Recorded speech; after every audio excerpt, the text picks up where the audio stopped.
So hi dear students, welcome to impulse batch. मुलांनो, entrance एक्झामिनेशनच्या प्रिपरेशनमध्ये एंट्रन्स एक्झामिनेशनचा डेट माहिती असणे फार गरजेचं आहे, बिकॉज त्या डेटला पाहूनच आपण आपला प्रिपरेशन स्ट्रॅटेजी बनवत असतो.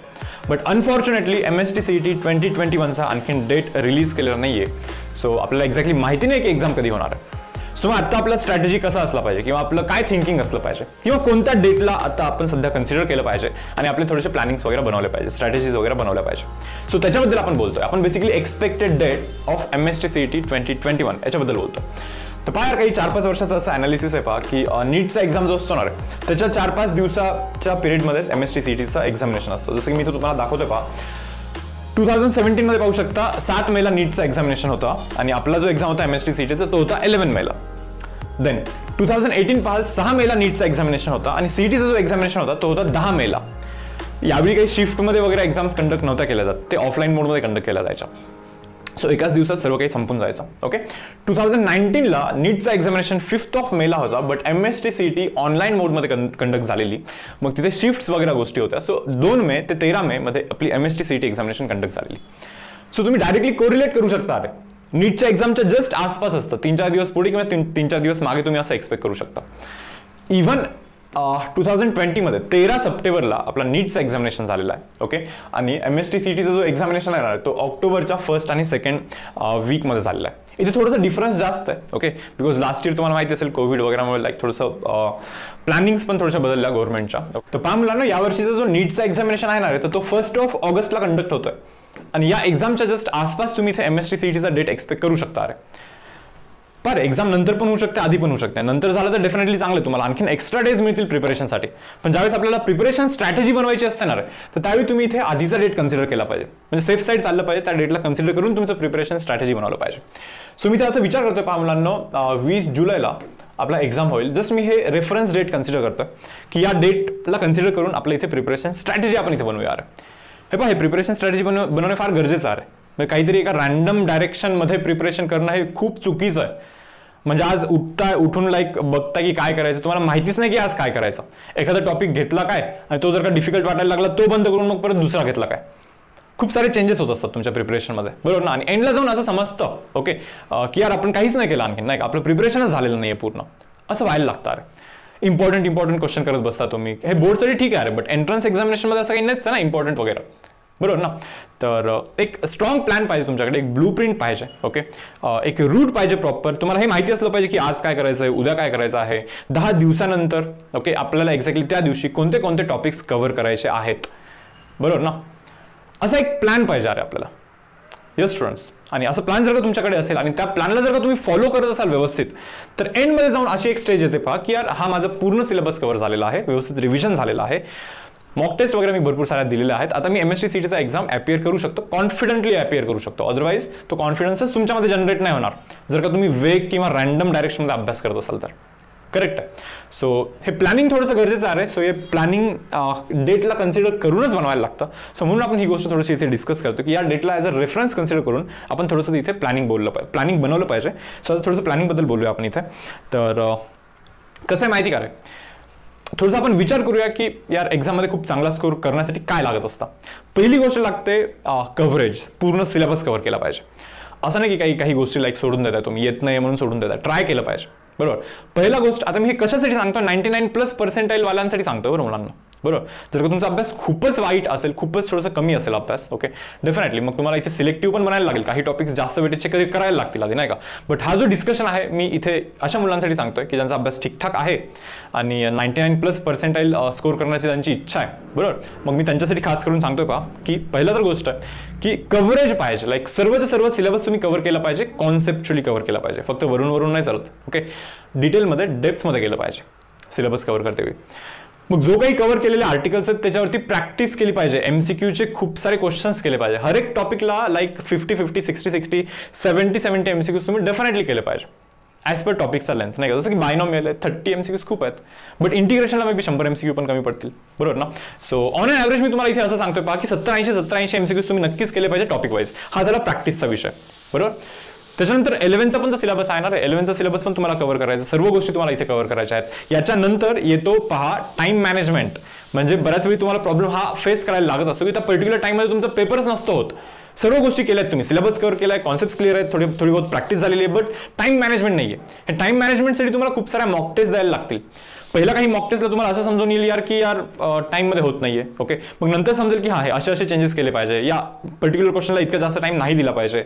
सो अशा काही गोष्टी आहेत ज्या तुम्ही टेस्ट देऊन शिकता. मग या सर्व गोष्टींचा प्रोसेस आपल्याला इथे डिस्कस करायचं की कधी काय झालं पाहिजे, नाही का. सो मी इथे असं एक्सपेक्ट करतोय पहा की आपल्याकडे 50 दिवस आहेत. ओके, बोर्ड एक्झामच्या नंतर 50 डेज असतील, बरोबर ना. तर 50 डेजमध्ये तुम्ही 15 दिवस शेवटचे सोडून द्या. शेवटचे 15 दिवस जे आहेत ना रे, ते तुम्ही प्लीज पूर्णपणे सोडून द्या, कारण की याच्यामध्ये असतं mock test. 15 mock test conduct करतोय आपण, बरोबर. तर त्याच्यामध्ये एक मॉक टेस्ट द्यायला 3 तास डेफिनेटली लागतात. 200 मार्क्सचा मॉक टेस्ट असतो आणि त्या मॉक टेस्टचं अनालिसिस करायला परत एक मे बी 1.5-2 तास तर नक्कीच जाऊ शकतात. 5 तास तर तुमचे इथेच गेले. अरे त्याच्यानंतर थोडंसं रिव्हिजनवरती पण वर्क करायचं असतं ना, म्हणजे पूर्ण सिलेबस जो काही कव्हर केलेला आहे त्याचे तुम्ही शॉर्ट नोट्स वगैरे बनवले असले पाहिजे. म्हणजे शेवटच्या 15 दिवसात काय करायचं माहिती का, दिवसाला 5-5, 6-6 टॉपिक्स असं रिव्हिजन करायचं. पहा मुलांना, टोटल 75 टॉपिक्स असतात. तुम्ही म्हणणार 75 टॉपिक्स कुठून आले.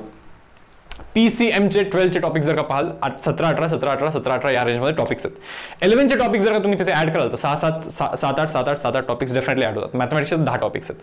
सो ऑन ॲव्हरेज 25-75 टॉपिक्स तुम्हाला करायचे आहेत मुलांना.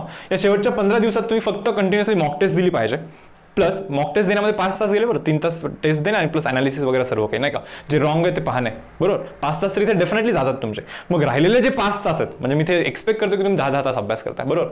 राहिलेले जे 5 तास आहेत 15 दिवसामध्ये, ओके, जर का तुम्ही डेली बेसिसवरती 5-5 टॉपिक रिवाइज करत असाल, 15 × 5 कराल तर 75 होऊन जातात, बरोबर. मी तर एक्सपेक्ट करतो की चलो 6-6 करा, 1-2-3 दिवस आधी संपून द्या आणि शेवटी परत अख्खा सब्जेक्ट रिवाइज करायचा एक दिवसात, बरोबर. एका दिवशी फिजिक्स रिव्हिज, एका दिवशी केमिस्ट्री रिव्हिजन, एका दिवशी पूर्ण अख्खा मॅथमॅटिक्स रिव्हिजन. अशी एक स्टेज येईल की एका दिवशी पूर्ण अख्खे 3 सब्जेक्ट रिवाइज करून टाकले तुम्ही.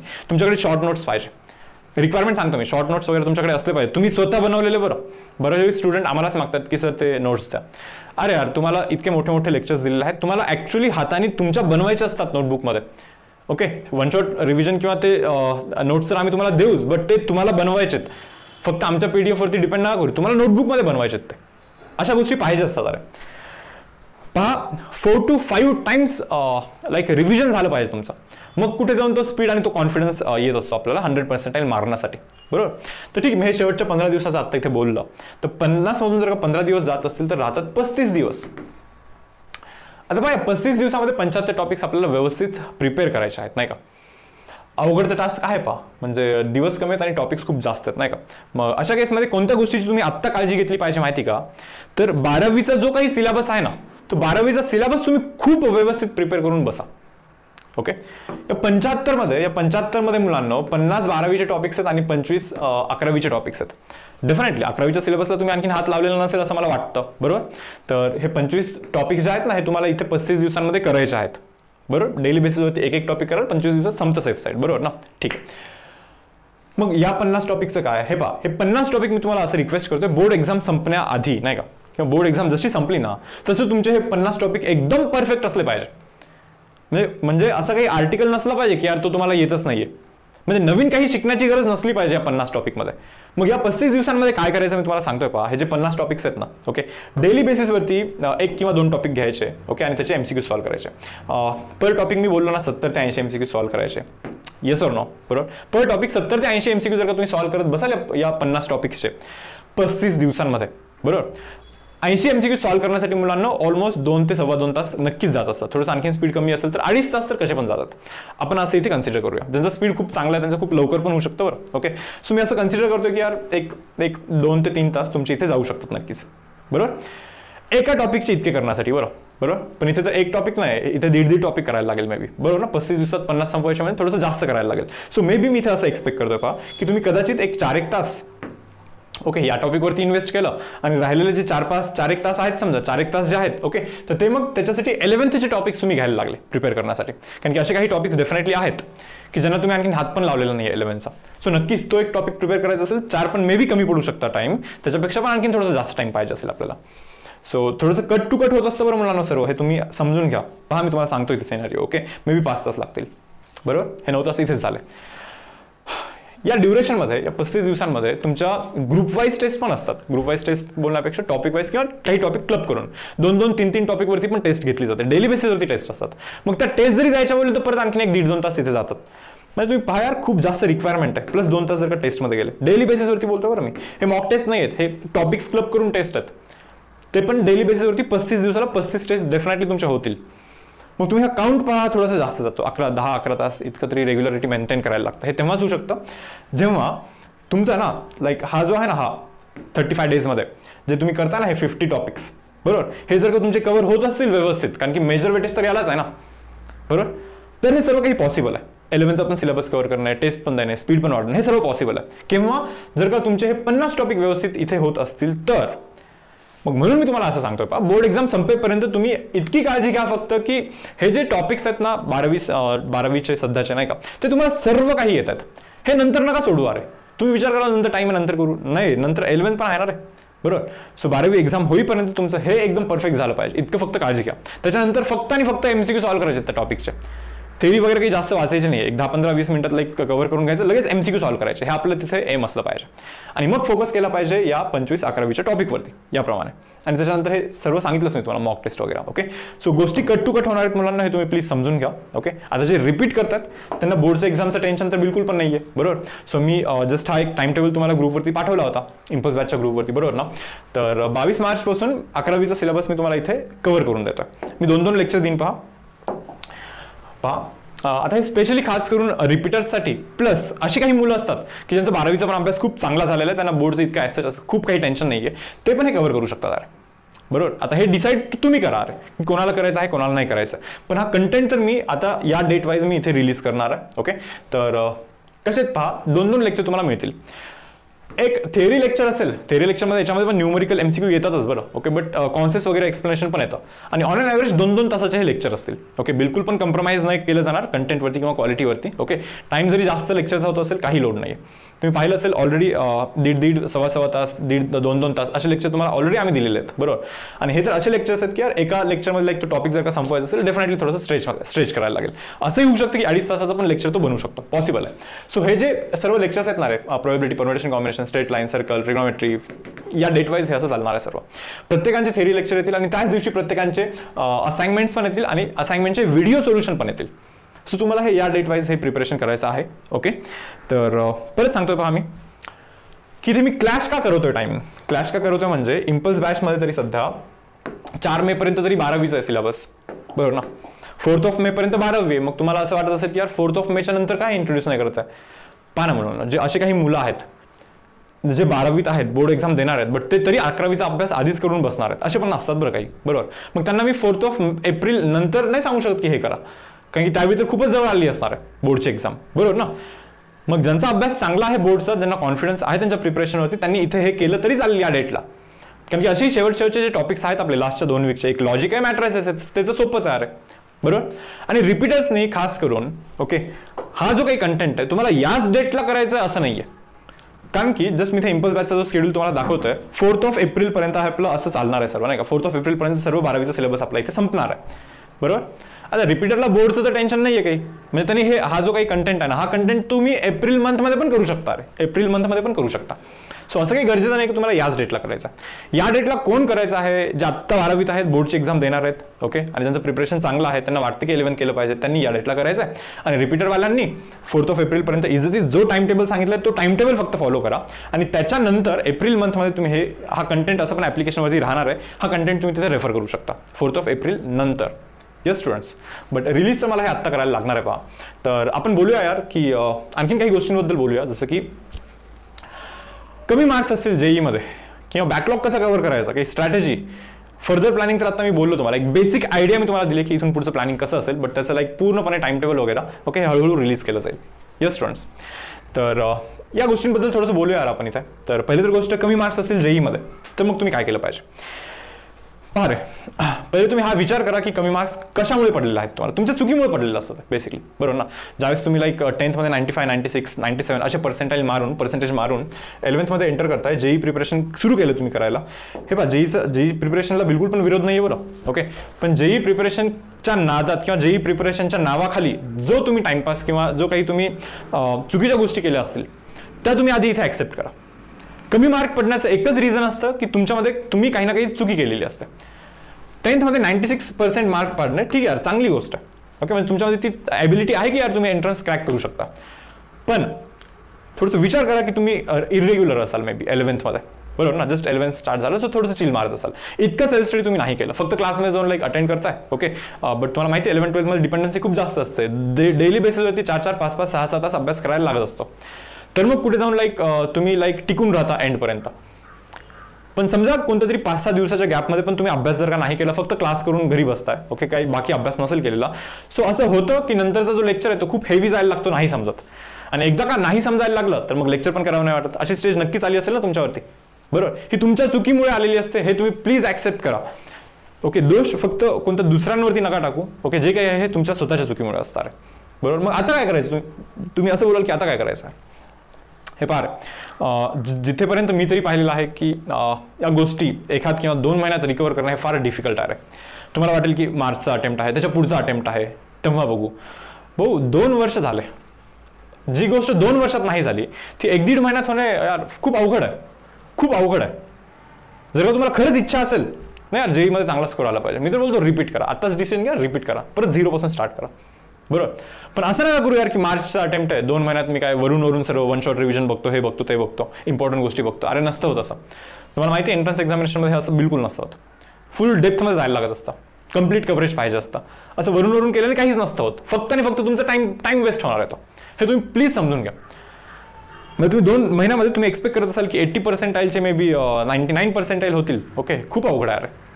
इनकेस जर का असं काही कोणता स्टुडंट असेल की त्यांनी खूप चांगला अभ्यास केलाय आणि चुकून त्याला काहीतरी एक्झाममधल्या काही मिस्टेकमुळे थोडेसे मार्क्स कमी आहेत, त्याचं होऊ शकतं, तसं मान्य करू शकतो. ओके, बट जेन्युइनली प्रिपरेशनच इतकं स्ट्रॉंग नाही आहे आणि 2 महिन्यात जर का तुम्ही इतकं एक्सपेक्ट करत असाल, बिलकुल पण होणार नाही मुलांना. हे तुम्ही प्लीज समजून घ्या इथं, नाही का.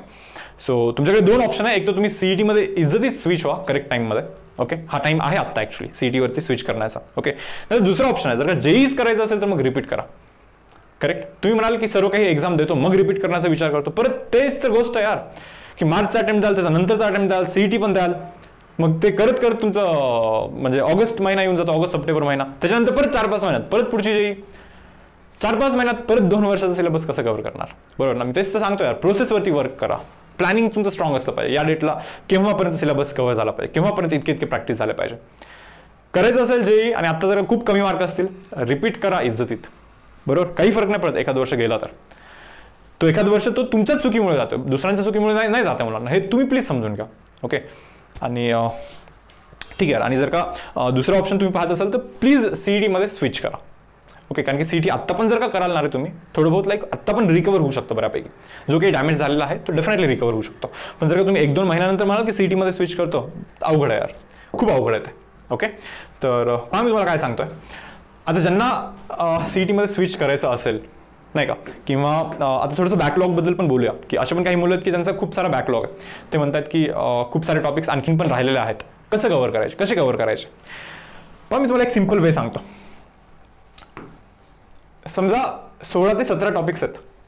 Okay, physics chemistry on an average 12th मध्ये, बरोबर. मी त्याचा ॲज्युम करतोय की तुमचे एक 8-9 टॉपिक झालेले आहेत, तुमचे एक 5-6 टॉपिक असे आहेत, 6 टॉपिक असे आहेत की ज्यांना तुम्ही आणखीन हात पण लावलेला नाहीये आणि ते टॉपिक्स तुम्हाला नाही येतात, असं मी इथे जस्ट ॲज्युम करतोय. मग ते तुमचा बॅकलॉग आहे आणि तो तुम्हाला कव्हर करायचा आहे. मग तुम्ही म्हणणार कसं कव्हर करायचा. मग मी असं समजू का इथे की 6 टॉपिक्स फिजिक्स केमिस्ट्री मॅथमॅटिक्स असे 6 टॉपिक्स आहेत जे की तुम्हाला पूर्णपणे 0 पासून सुरुवात करायची आणि कव्हर करायचे. 2 ऑप्शन आहेत. एक तर इम्पॉर्टंट क्वेश्चन कराल या टॉपिक्सचे, बरोबर.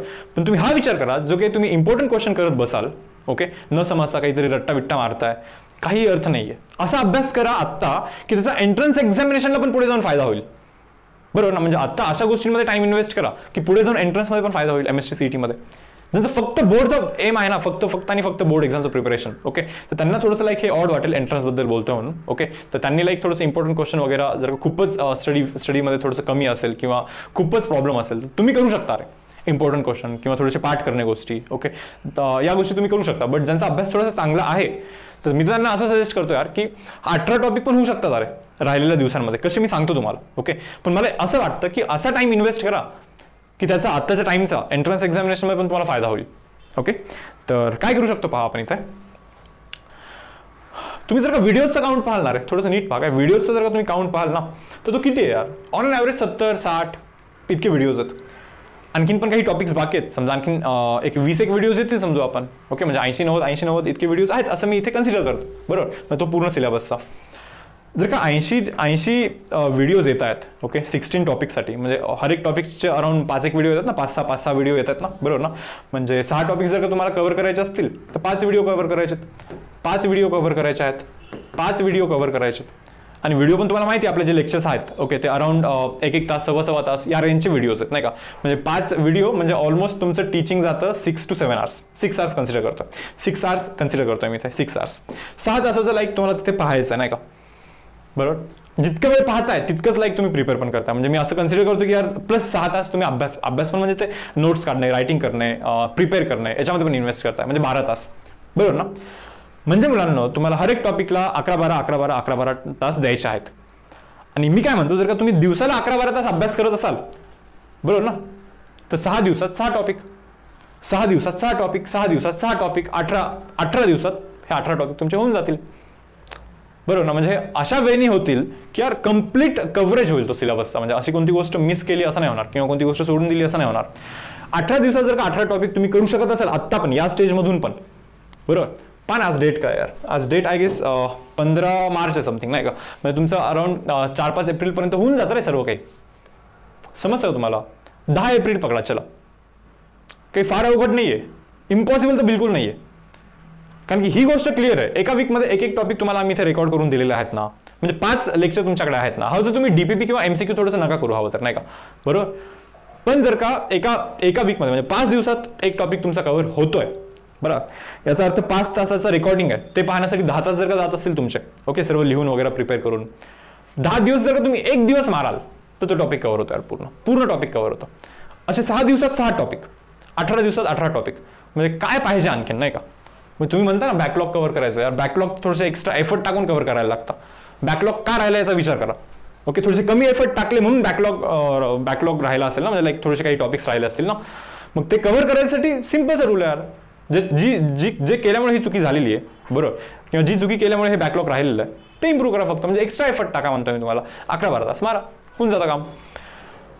हे काही इतकं पण सोपं नाही 11-12 तास मारणे, याला पण लाईक डेडिकेशन लागतं, नाही का, ज्याच्यावरती तुम्हाला वर्क करायचं. मी तुम्हाला हे सांगतोय कसं कव्हर केलं पाहिजे, नाही का, सो त्याच्यावरती वर्क तुम्हाला करायचं आहे मुलांना.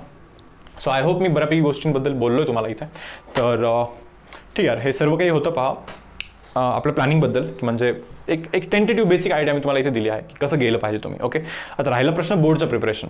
ऑलरेडी मी तुम्हाला असं सांगितलं होतं पहा की इम्पल्स बॅचचा जो आहे 4 एप्रिलपर्यंत चालणार आहे, आणि त्याच्यानंतर थोडेसे इम्पॉर्टंट थिअरम वगैरे अशा काही गोष्टी तुम्हाला इथे देण्यात येतील. निशांत सर तुम्हाला माहिती फिजिक्सचं ऑलरेडी सुरू केलेलं आहे त्यांनी द्यायचं, नाही का, म्हणजे ते मे बी आणखीन 1-2 वीकमध्ये फिजिक्सचं संपून टाकतील इम्पॉर्टंट वगैरे सर्व, ओके. आणि त्याच्यानंतर एप्रिल मंथमध्ये लाईक थोडंसं मॅथमॅटिक्स ओरिएंटेड वगैरे इम्पॉर्टंट थिअरम वगैरे या गोष्टी आपण डिस्कस करू शकतो. Yes students, so I hope तुम्ही अभ्यास करत असाल व्यवस्थित, आणखीन थोडेसे एफर्ट्स टाका, गोष्टी नक्कीच चांगल्या होतील, फ्रुटफुल होतील. सो सेशन मी इथे क्लोज करतो, भेटूया आपण नेक्स्ट सेशनमध्ये, okay. Till then bye everyone.